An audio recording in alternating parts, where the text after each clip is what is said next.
Alors, vous savez que le mot mutable est un mot que j'emploie beaucoup actuellement, puisque j'ai montré que en astrologie, les signes mutables étaient premiers, et non pas les signes cardinaux, qu'ils précédaient les signes cardinaux, qu'ils en étaient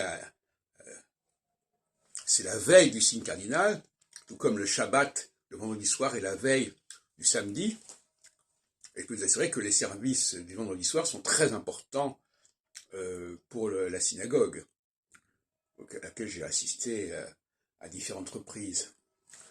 Donc, le français est également une langue très mutable, ce qui veut dire qu'elle passe par des états successifs. La cyclicité, c'est la mutabilité de toute façon.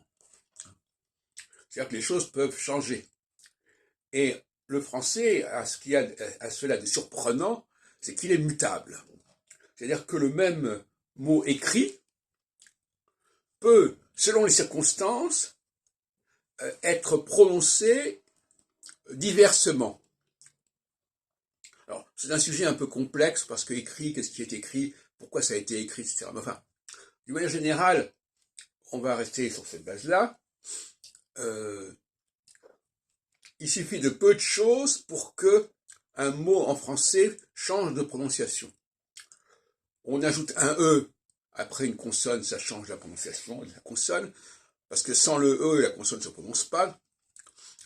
Si la consonne est suivie d'une voyelle par le mot qui suit, elle va se prononcer. Si elle n'est pas suivie d'une consonne, d'une voyelle, elle ne sera pas prononcée. Donc on est vraiment dans la mutabilité.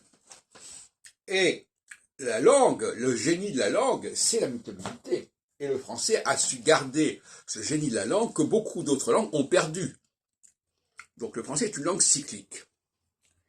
Cyclicité, passage du masculin au féminin, passage du singulier au pluriel, sont des choses qui sont vraies sur le plan grammatical, mais qui sont également vraies sur le plan anthropologique, sociologique, politique.